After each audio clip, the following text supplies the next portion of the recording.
Baik, ini saya rekam, nanti insya Allah rekamannya akan saya upload. Jadi karena masih ada teman-temannya yang belum masuk, nanti mungkin bisa lihat, bisa masuknya telat, nggak apa-apa ya. Saya lanjutkan yang slide 5, mohon maaf. Jadi kalau di nomor 5, nah kita lihat di sini the name of B, ya. Yang B ini adalah suatu alkohol.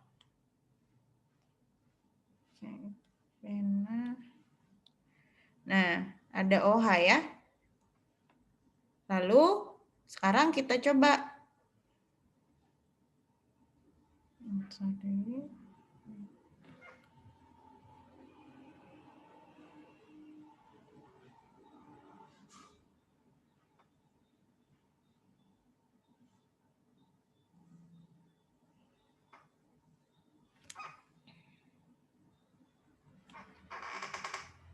Ya, nah yang ini kalau kita lihat rantai terpanjangnya begini, saya kasih pilihan yang merah atau yang warna biru.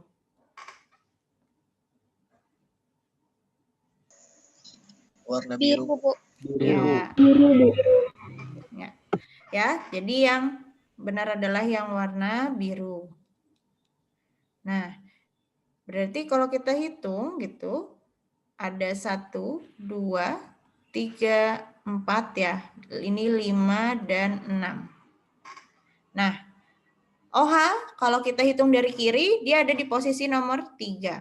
Sedangkan kalau kita putar atau kita balik gitu ya, di sini menjadi nomor 1 dan 2. Nah, di sini 3, di sini 4, 5, dan 6. Ya, jelas yang kita pilih adalah yang warna biru. Kenapa? Karena OH terletak di nomor 3. Gitu. Sekarang, kalau kita ambil yang warna biru, berarti hilang semua yang warna merah. Untuk ininya berarti adalah 1, 2, 3, 4, 5, dan 6. Oke, ada 6. 6 berarti adalah heksa. Maka kalau kita misalnya cermati dengan cepat gitu ya, heksa di sini pilihannya cuma ada 2, yang ini dan ini. Ya. Yang ini dan atasnya. Dan heksan, ya. Tapi karena di sini adalah alkohol ya. Nah, karena alkohol, maka jawabannya adalah yang D. D. G, itu. Nah, jadi kita melihatnya dari situ. Yang paling ujung itu pasti adalah si utamanya. Siapa? Kita lihat dulu cabangnya siapa sih gitu. Yang paling diprioritaskan OH kah atau siapa? Oke, ada juga ya soal yang sebelumnya yang menyebutkan A. Cuma A ini masuknya di keton sehingga akan saya bahas pada pertemuan selanjutnya. Nah, kalau ini kan berarti keton tuh. Ton. Keton itu alkanon. Berarti kemungkinannya adalah kalau yang A itu kalau dikasih nama antara C ya dan yang E gitu. Tapi kita akan bahas di pertemuan selanjutnya. Ya, sampai di sini bisa dipahami dulu ya.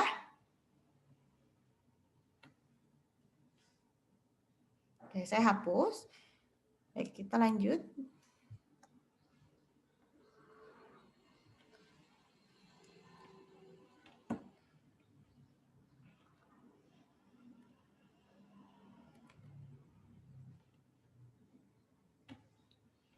Ya, ini tadi seperti yang saya bilangkan.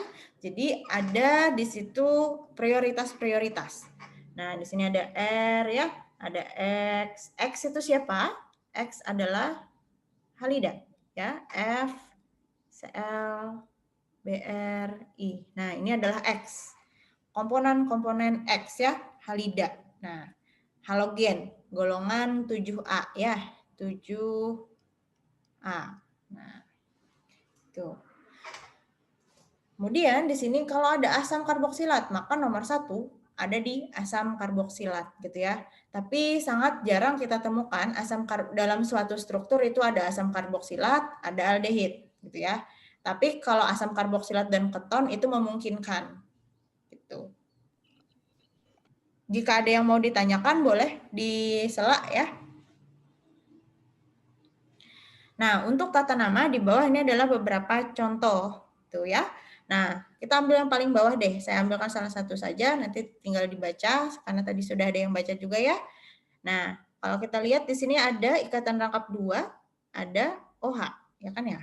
Saya clear dulu. Oke. Kita ulangi, di sini ada ikatan rangkap 2, ada OH. Nah, kalau kita lihat di situ, ikatan rangkap 2 dan OH, yang prioritas pertama adalah siapa? OH atau ikatan rangkap 2? Hidroksil. Oke. Ya, OH atau hidroksi. Berarti tata namanya adalah dimulai dari sini. 1,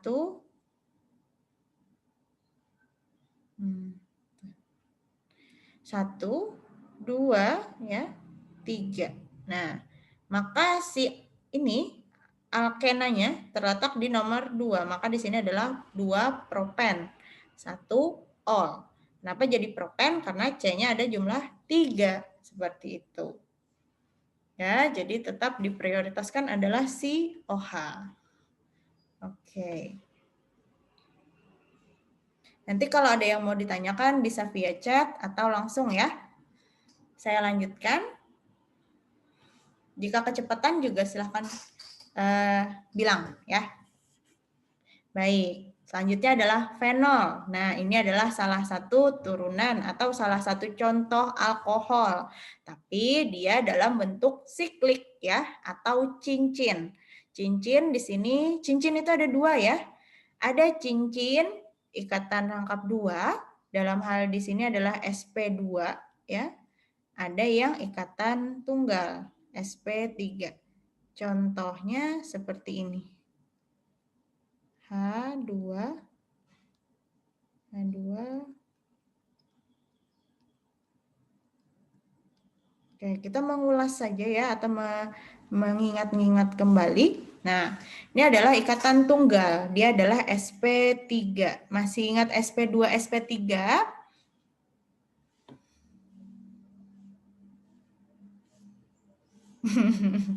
Ada di buku Fessenden ya. Kalau dari yang buku McMurray juga ada gitu ya. SP2 itu adalah dia yang gampangnya memiliki ikatan rangkap 2 gitu ya. Kalau SP3 dia adalah yang tunggal. Nah, bedanya apa? Masih oke, kita kilas. Jadi bedanya adalah di sudut. Nah, sudut apa Bu gitu ya? Sudut antara, misal kalau yang kita yang ini ya, saya ambil warna lain dulu. Nah, ini kan kalau ke sini adalah H. Hanya cuma 1. Jadi, antara sudut di bagian sini, C ini ya. Nah, ini kalau misalnya kalian nggak kelihatan, diperbesar sendiri ya. Nah, kemudian antara C di sini dengan H ini, jadi kan ada 3 tuh. Kalau ada 3 atom, dia bisa akan membentuk sudut. Kalau 2 atom kan berarti dia cuma ujung dengan ujung gitu ya. Misal kayak pen ini. Nah, misal kayak pen, ujung dengan ujung. Maka dia sudutnya adalah 180 derajat. Nah, kalau dia ada 3 atom gitu ya. Ada 3 atom begini, kayak yang gambar tadi, yang ada di slide ya. Kalau dia ada 3 atom, maka di sini ada membentuk sudut nih, yang ditekukan ini. Nah, sudutnya kalaunya di SP2 itu adalah 120 derajat. Gitu ya. Beda lagi dengan SP3 gitu. Kalau kita bentukan 3 dimensi. Baik. Saya ulangi, kita kembali ke fenol. Nah, fenol itu apa? Jadi kalau kita mengingat NaOH, bayangannya adalah suatu basa, ya. Karena apa? Karena ada si OH-nya ini. Gitu. Nah, yang ini apakah ini basa? Bukan, ya. Kalau fenol ataupun alkohol dia adalah sebenarnya suatu asam lemah. Kenapa? Nah, kita jabarkan kalau basa, kalau kita jabarkan jadi Na plus OH min, ya. Nah, ini menunjukkan suatu basa dan logam gitu ya, dan ini jadinya basa gitu. Tapi bagaimana dengan fenol dan alkohol lainnya, gitu ya? Saya hapuskan dulu ya. Nah, fenol ataupun alkohol lainnya, kita gampangkan R dengan OH. Jadi dia seperti ini. Nah, dia sangat mudah lepas. Si H ini sangat mudah lepas. Nah, kita kalau di kalau di kimia organik 2 kita lebih banyak menggunakan tanda panah nih. Apa sih panah itu, Bu? Gitu ya. Kenapa bisa berpanah-panah? Mulai pusing. Oke, jadi kalau kita masih ingat struktur Lewis ya, O punya punya elektron valensi 6. Masih ingat ya? Nah, masih ingat kimia dasarnya lagi ya, kalau nggak salah ya. Dia bisa stabil kalau dia membentuk oktet atau 8 valensi. Karena dia 6 saja, maka dia perlu atom lain atau elektron lain. Sehingga di sini ada H. Gitu ya. Lalu ada R. R di sini adalah si C. Lalu O jadi stabil. Nah, O dan H sebenarnya sangat mudah untuk berpisah. Kenapa? Karena nanti kita akan belajar yang namanya ada parsial positif, ada parsial negatif. Parsial itu artinya masih samar-samar, gitu ya, belum pasti. Itu bisa iya, bisa tidak. Karena H ini gampangnya dia adalah H plus ya, dan O itu adalah min. Nah, itu. Maka di sini H ini akan sangat mudah lepas. Tandanya adalah jika tanda panah meninggalkan atom itu, maka dia lepas. Ya, saya ulangi lagi. Kita hapus dulu. R, O, H. Nah, tanda panah menunjukkan jika tanda panahnya meninggalkan atom, ya, kalau kita lihat ini asalnya kan dari sini ya, berarti ini punya H sebenarnya. Karena dia meninggalkan atom, kita ulangi lagi. ROH. Nih, gini tanda panahnya. Artinya di sini H lepas. Dan yang terkena panah akan bermuatan negatif, ya. Berarti kayak gini akan menjadi H lepas bermuatan positif, ya. Dan saya ganti warna ya. RO akan bermuatan negatif. Ya. Siapa saja yang terkena panah, dia akan bermuatan negatif. Gitu. Gampangnya gitu. Siapa saja yang ditinggalkan oleh panah, dia akan bermuatan positif seperti pada H ini. Gitu. Ibu Ya. ingin bertanya, Bu. Ya. Mengenai arah panahnya itu mengetahuinya dari mana? Oh, mengetahuinya dari mana? Baik. Saya hapus ya. Jadi mengetahui tanda panah dari mana? Tanda panah itu artinya adalah pergerakan elektron. Nah, jika tanda panah ini satu begini, itu yang berpindah hanya satu elektron saja yang dia bawa. Tapi jika begini, itu artinya ada 2 elektron yang berpindah. Nah, taunya kemana ke siapa? Tanda panah itu selalu membawa elektron. Ya, sehingga dia akan selalu menyerang yang mohon maaf saya lupa. Saya miss ya. Saya ulangi dulu. Mohon maaf. Kita ulang. Pertanyaannya bagus. Tadi dari siapa? Mohon maaf saya baru ingat. Oke. Saya terbalik. Jadi yang ditinggal. Siapa? Oke.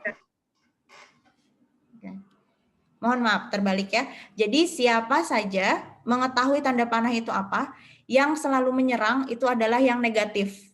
Nah, yang menyerang adalah negatif, yang diserang, berarti yang diserang kena panah ya.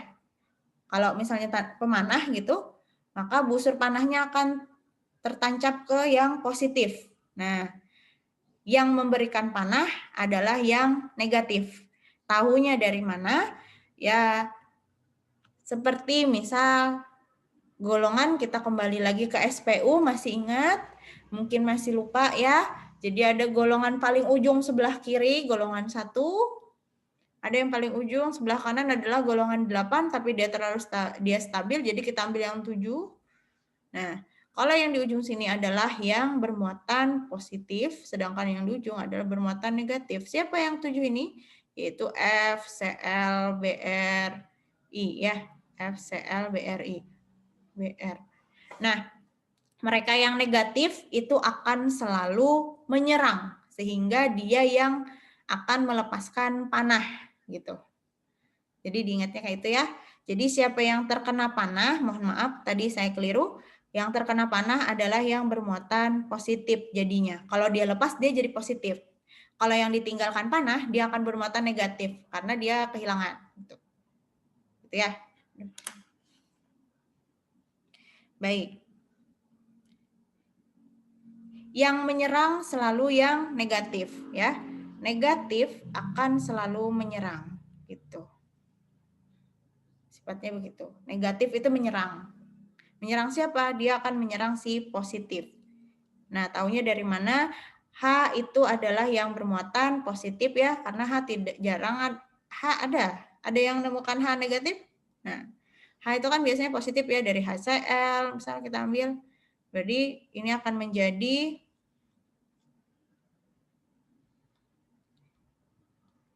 H plus Cl min gitu ya. Nah, H itu positif. Kalau O itu negatif. Tuh. Selanjutnya, bagaimana tadi yang bertanya? Baik, Bu. Terima kasih. Oke, sama-sama. Baik, nah kalau masih ingat, jadi ada yang tata nama yang pakai orto, meta, para ya. Jadi orto itu terletak di 1,2, meta itu 1,3, dan para itu 1,4. Nah, itu ya. Jadi biasanya kalau orto kita tuliskan O saja, tapi cetak miring. Kalau meta M gitu ya, cetak miring. Dan kalau para P cetak miring. Nah, gitu. Itu terletaknya saja. Contoh kayak M-kresol. Nah, di situ M-metilfenol. Kenapa jadi M-metilfenol gitu ya? Karena kerangka utamanya adalah si alkohol.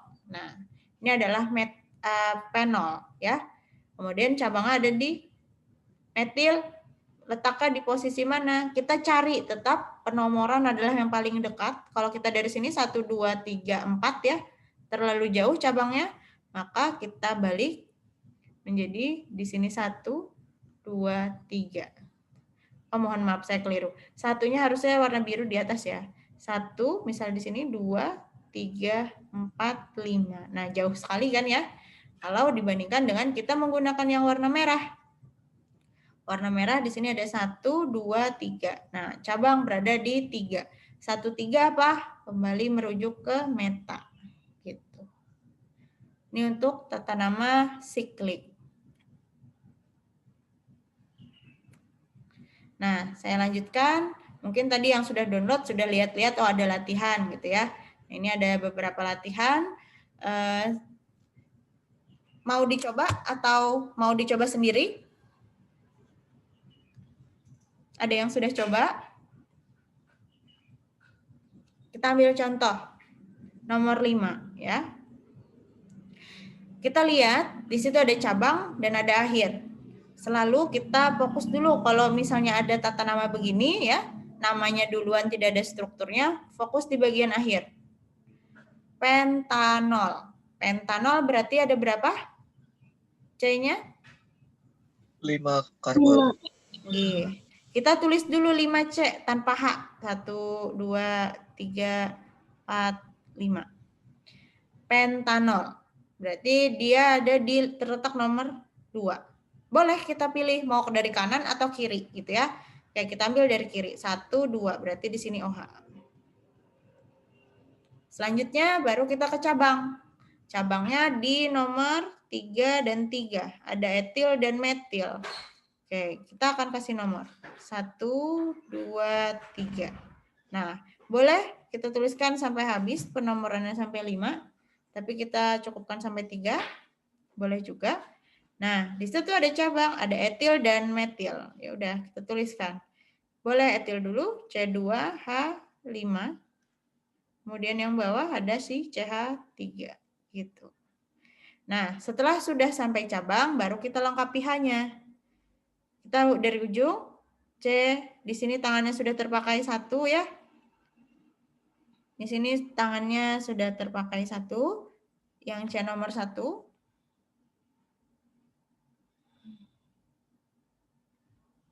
Nah, ini ya. Nih. Nah, C nomor 1 kita hitung. Tangannya sudah ada 1, berarti kita tinggal tambahi kurang berapa tangannya? 3. Jadi CH 3. Kemudian ke sebelah C-nya sudah terpakai 3, berarti kurang 1. CH. Kita ke sebelah lagi, tangannya sudah terpakai 4, tidak usah ditambah. Kita ke sebelah lagi ada tangannya sudah terpakai 2. Nomor 4 ya, mohon maaf. Ya, nomor 4. Berarti kita tambahi 2. Ke sebelahnya lagi, tangannya sudah terpakai 1, berarti kita tambah 3. Nah, seperti itu. Kalau dia sudah ketahui namanya, tapi strukturnya yang dicari. Ya, kita fokus dulu bagian akhir, baru kita akan ke depan. Itu ya.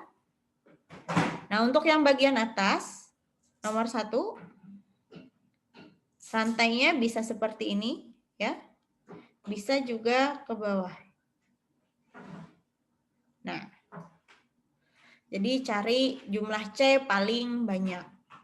Kemudian setelah itu kita lihat siapa sih jadi cabang? Oh, ada OH, ada CH3. Ya, ini akan saya ambil di bagian sini dulu. Saya fokuskan ini saja ya.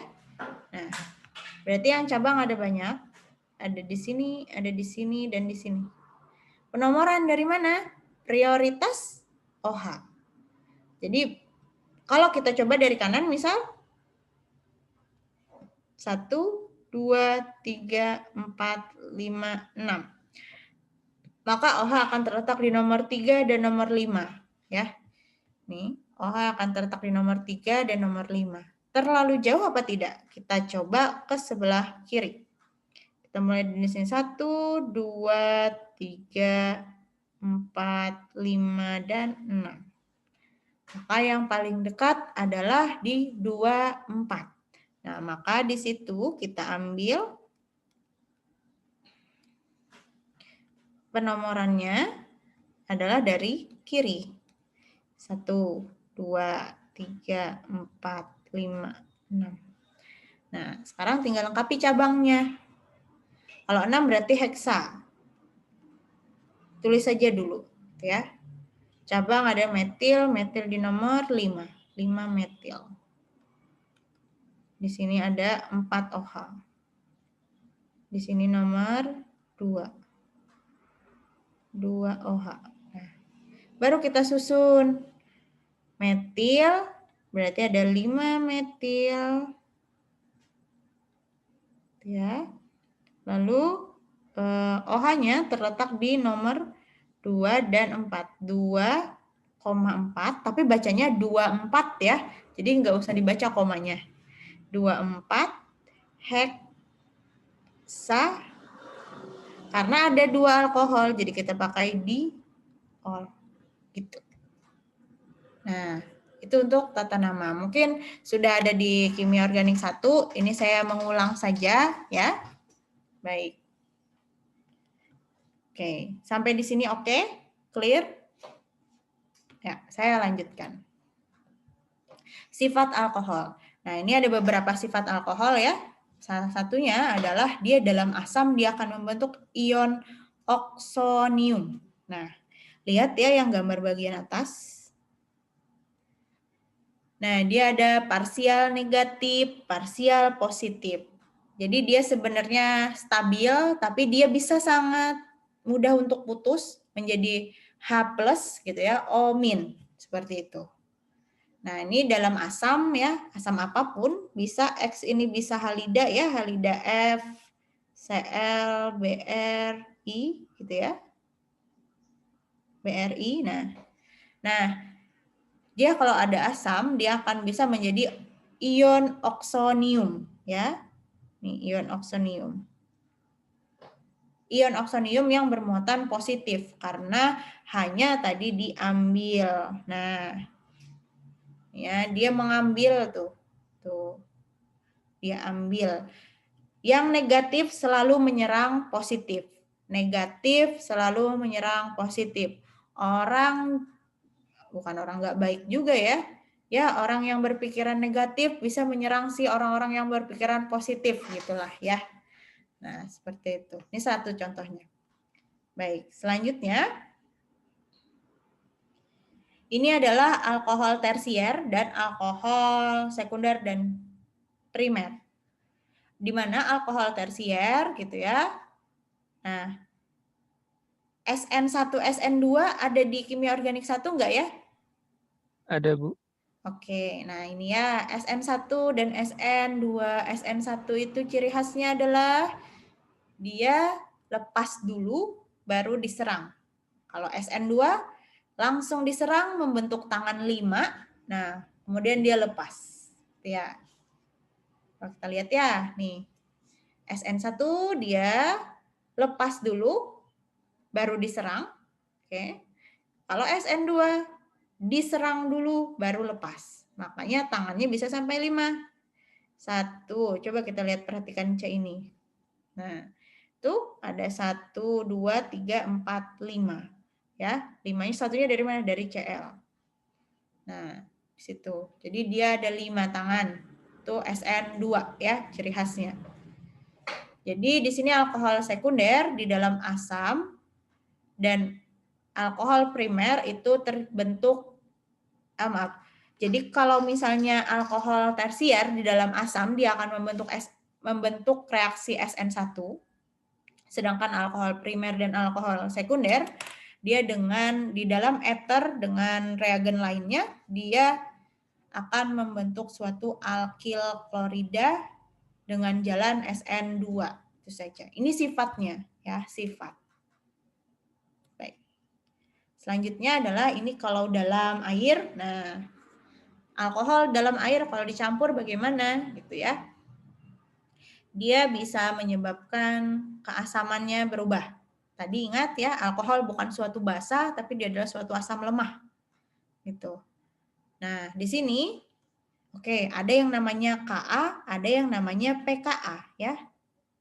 Dengan nilai keasaman. pKa berbanding lurus apa terbalik? Jika nilai pKa-nya tinggi, keasamannya semakin weak ya, rendah. Jadi dia berbanding terbalik. Sedangkan Ka dia adalah berasal dari ini ya. Kalau pKa itu min log Ka ya. Berarti kan dibaliknya. Nah, kalau Ka itu nilai keasaman dia lurus berbandingnya. Jadi kalau nilai Ka-nya 10 dengan Ka-nya 1, maka keasaman paling tinggi adalah nilai Ka 10. Ya, tapi berbeda dengan pKa. Baik, lanjut lagi. Ini adalah yang contoh lainnya. Jadi di alkohol gitu ya, dalam beberapa pelarut dia bisa berubah. Nah, karena tadi kita fokus nomor 7 ya. Karena dia adalah suatu asam lemah dengan basa, maka akan membentuk garam. Ya, garam pasti sampingnya adalah air. Ya, kebanyakan begitu. Nah, ini yang paling khas juga. Kalau kita lihat di bagian pojok kanan, pojok kiri atas, 1 butanol dengan 2 butanol, boiling point atau BP ya, BP itu sama dengan boiling point. Point atau titik didih. Semakin tersier ke primer gitu ya, maaf, primer ke tersier, suhunya semakin rendah titik didihnya. Nah, kalau 2 itu kan 2 butanol, berarti dia adalah alkohol sekunder. Dibandingkan 1 butanol alkohol primer, gitu ya. Alkohol sekunder itu lebih rendah titik didihnya dibandingkan dengan alkohol primer. Lalu kalau kita lihat lagi di sini, kalau kita bayangkan ya, butanol itu kan C-nya ada 4 tuh. Nah, ada 4 ya. Kemudian kalau di sini ada metil, ada propanol. Berarti kan sebenarnya C-nya juga ada 4, cuma satunya sebagai cabang. Maka titik didihnya juga lebih turun gitu. Jadi semakin banyak cabang, walaupun jumlah C-nya sama, titik didihnya lebih rendah gitu ya. Nah, yang bagian bawah, apa ini? Ini adalah turunan-turunannya ya. Seperti yang tadi sudah dikemukakan di awal tadi. Ada yang bilang ya, mohon maaf saya tidak bisa melihat siapa yang ngomong tadi ya. Karena tidak terlihat semua, hanya beberapa saja yang terlihat nih mukanya di layar. Oke. Saya lanjutkan. Nah, ini yang saya bilang, kita kalau di kimia organik 2 lebih banyak ke mekanisme ya. Jadi mekanismenya seperti apa gitu ya. Nah, ini kalau kita lihat adalah suatu alkohol direaksikan dengan POCl3. Dia akan membentuk suatu alkoholnya hilang, lalu dia akan membentuk alkena ya, kata lengkap 2. Prosesnya seperti apa? Nah, di sini adanya H3O gitu ya. Kalau kita lihat yang negatif selalu menyerang si positif ya. Negatif akan menyerang si positif gitu. Gitu. Prosesnya seperti ini. Nanti mungkin akan saya jelaskan lagi. Nah, kita lanjut ke oksidasi alkohol. Oksidasi alkohol di sini ya, namanya saja oksidasi. Oksidasi itu lambangnya adalah ini. Nah, O. O ini oksidasi, sedangkan kalau H itu artinya kebalikan dari oksidasi maka adalah reduksi. Ya, itu lambangnya. Alkohol primer jika teroksidasi dia bisa menjadi pertama aldehid. Ya, kedua dia bisa menjadi asam karboksilat. Sedangkan alkohol sekunder teroksidasi dia akan menjadi keton. Nah, kalau alkohol tersier, kalau teroksidasi dia tidak akan menjadi apa-apa. Dia akan tetap. Gitu. Oke. Selanjutnya adalah pembentukan alkohol. Pembentukan alkohol. Ya. Tadi adalah oksidasi. Sekarang adalah yang reduksi ya, atau H lambangnya di sini ya. Aldehid ini kebalikannya ya. Jadi kebalikan dari yang tadi. Kalau aldehid terreduksi, dia akan membentuk suatu alkohol primer.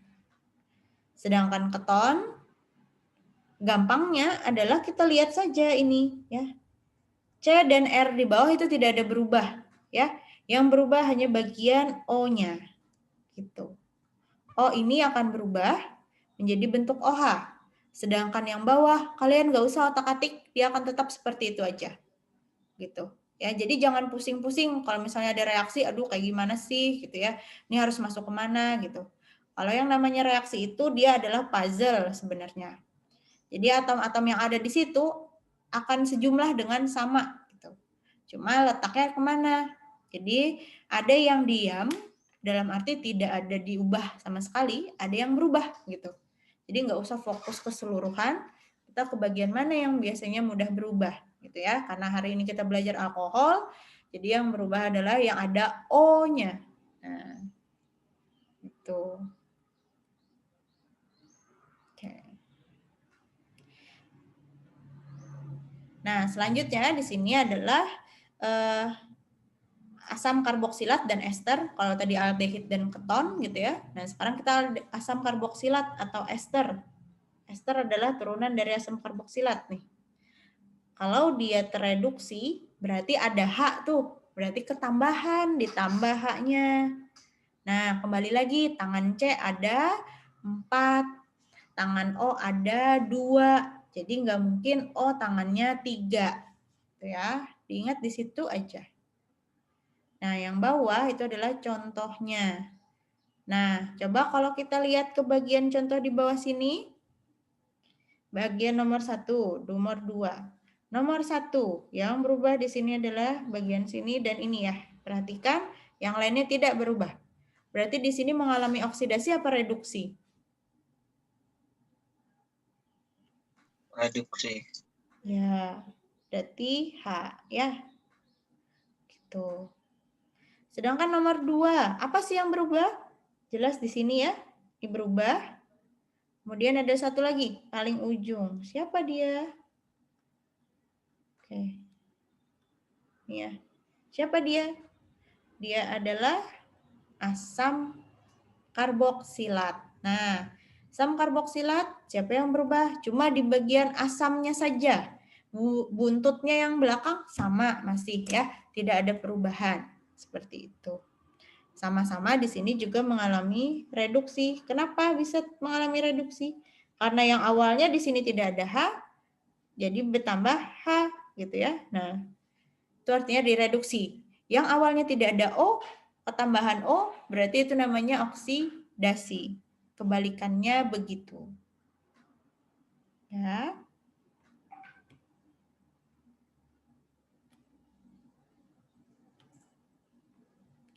Nah, ini adalah reaksi Grignard. Nah, ini umum, sangat umum. Reaksi Grignard itu adalah RMGX. Ya. Tapi X ini yang paling stabil kalau dalam reaksi Grignard adalah menggunakan Br.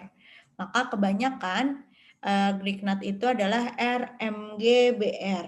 Nah, gitu. Dia menjadi apa gitu ya? Ini karena tadi kita pembentukan ya, pembentukan dengan reaksi Grignard, maka dia akan membentuk suatu alkohol. Tuh. Bagaimana? Perhatikan saja warna-warnanya. Sini ada R ya, ada X. R-nya akan masuk plus H ya. H ini dari mana? Dari asam. Dari asam yang ada di sini nih. Nah, dia akan menjadi alkohol. Di bawah itu adalah contoh ya. Ada contoh-contohnya. Silakan pelajari dulu gitu ya. Baik. Nah, ini yang slide terakhir ya. Jadi ada RX, MG, RMGX. Ini adalah proses pembentukan reaksi Grignard-nya dulu gitu. Setelah reaksi Grignard-nya ada, baru dia akan bereaksi dengan, di sini contohnya adalah dengan asam karboksilat. Nah, nanti dia akan membentuk garam gitu ya, dan akan seperti ini. Ini kalau di asam karboksilat. Di sini saya mau menunjukkan gimana sih jadi bisa membentuk RMGX gitu aja. Itu. Oke. Slide-nya sudah. Silahkan bagi yang mau bertanya, masih ada waktu. Ini tinggal 1 menit lagi untuk di Zoom-nya. Apa mau kembali? Balik ke Zoom lagi atau dicukupkan? Nanti silahkan bertanya. Atau bagaimana?